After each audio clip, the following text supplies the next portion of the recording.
Hello sir, welcome to social post. Hello అండి. Sir, Modi గారు చెప్పారు, ఏదైతే మన హైదరాబాద్‌కి చెప్పిన తర్వాత ఫ్యూయల్ గురించి చెప్పారో, ఏదైతే ఇంపోర్ట్స్ గురించి మాట్లాడడం జరిగింది.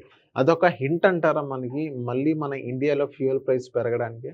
సో, జనరల్ ఇప్పటిదాకా ఉన్నంత క్రైసిస్‌లో ఎప్పుడు కూడా ఇండియన్ గవర్నమెంట్ ప్రైసెస్ అయితే హైక్ చేయలేదు. అవును. మిగతా కంట్రీస్‌లో 20-60% వరకు హైక్ అనేది మనం చూసాము. బట్ మన దగ్గర ఇప్పటి వరకు మేనేజ్ అయితే జరిగింది. బట్ ఇక నుంచి గనుక ఆ యూజెస్ గనుక తగ్గకపోతే ఇప్పుడు ఎవ్రీవేర్ మనం గోల్డ్ కొంటున్నామంటే కంట్రీ కంప్రమైజ్ అవ్వాల్సిందే. అవును. గ్రోత్‌లో కంప్రమైజ్ అవుతుంది. రెండోది మిగిలిన ఇంపోర్ట్స్ అయినా మనం కంట్రోల్ చేయకపోతే డెఫినెట్‌లీ ఫస్ట్ భారం పడేది ఆయిల్ ప్రైసెస్ పైన పడతది. ఎందుకంటే మనం క్రూడ్ ఆయిల్ ఇంపోర్ట్ చేయాలి. దాని రేట్ పెరిగిపోతా ఉంది. ఒక సైడ్ గ్లోబల్ అన్‌సర్టెనిటీ పెరుగుతుంది. ఇలా ఉన్నప్పుడు ఏంటనంటే మనం దీన్ని తగ్గించుకుంటూ వెళ్తే లాంగ్ టర్మ్‌లో ఇండియా అనేది ఒక స్టేబుల్ కండిషన్‌లోకి వస్తుంది. అప్పుడు మనం ఆయిల్ ప్రైజెస్‌ను పెంచాల్సిన అవసరం అనేది ఉండదు. కానీ అదర్‌వైజ్ మనం ఇలాగే కంటిన్యూ చేసుకుంటూ వెళ్ళిపోతే వాళ్ళ దగ్గర వేరే ఆప్షనే లేదు కదా! డెఫినెట్‌లీ అప్పుడు ఆయిల్ ప్రైజెస్ అనేది పెరుగుతా ఉంటాయి. ఆయిల్ ప్రైజెస్ పెరిగిందనంటే అందరూ ఏమనుకుంటారంటే నేను వాడకం తగ్గిస్తే ఆయిల్ సేవ్ చేస్తా అనుకుంటారు. అది కాదు.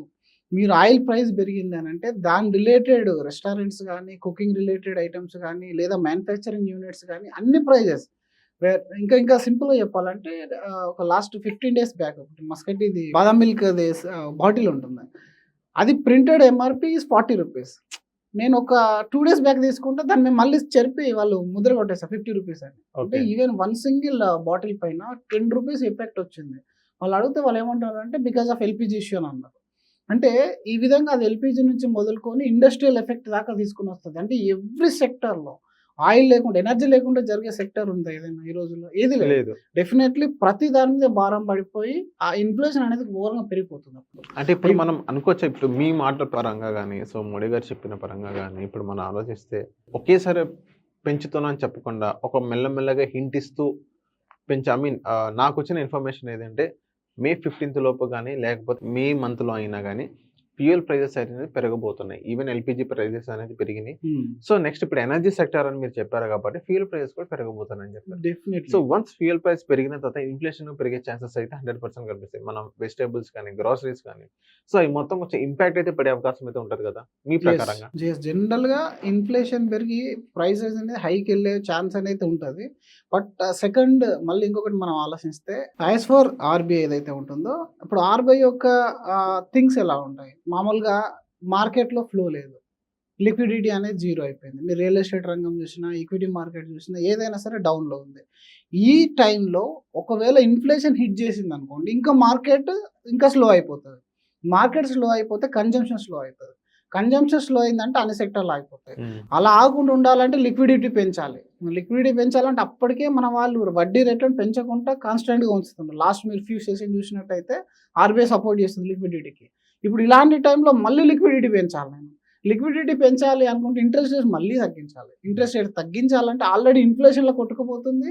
ఇంకో సైడ్ మళ్ళీ లిక్విడిటీ పెంచితే ఏమైతది ఇంకా అది ఇన్‌ఫ్లేషన్ ఎక్కువ అయిపోతది. మరి అలాంటి వడ్డీ రేట్లు పెంచామనుకోండి. ఇప్పుడు వడ్డీ రేట్లు పెంచితే మళ్ళీ ఆ భారం end of the day user మీద పడతది. ఎండ్ యూజర్ మీద. ఒక రకంగా ఇన్‌ఫ్లేషన్ వల్ల ఈ ఆయిల్ ప్రైసెస్ వల్ల రేట్లు పెరిగిపోయినాయి. రెండోది వడ్డీ రేట్ల భారం ఎక్కువైతే మ్యానుఫ్యాక్చరర్స్ కూడా వాళ్ళు ప్రైస్ పెంచాల్సిందే. అంటే ఎండ్ ఆఫ్ ద డే అది ఇంబాలెన్స్ అయిపోతది. ఎకానమీ కంప్లీట్ ఇంబాలెన్స్ అయిపోయి స్టాగ్నెంట్ అయిపోతది. కాబట్టి మనం ఇప్పటి నుంచే కాషియస్‌గా ఉండాలి. డెఫినెట్‌లీ ప్రైజెస్ అనేది ఇంకా పెరుగుతాయి అనే దానికి వేరే ఆప్షనే లేదు.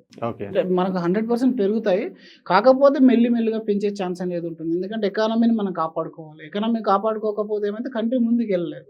కాబట్టి ఇప్పుడు వాళ్ళు చెప్తున్నది ఏంటంటే మ్యాక్రో లెవెల్‌లో మనం ఎఫెక్ట్ కాకుండా చూడగలిగితే ఇప్పుడు మన దగ్గర as a investor, as a user లాగా, కస్టమర్ లాగా కొన్ని రకాల థింగ్స్ మనం కంట్రోల్ చేసేటివి ఉన్నాయి. లైక్ ఫారెన్ ట్రావెల్ గానీ, బయింగ్ ఆఫ్ గోల్డ్ గానీ, యూసేజ్ ఆఫ్ ఆయిల్స్ గానీ ఇవన్నీ ఉన్నాయి మన దగ్గర.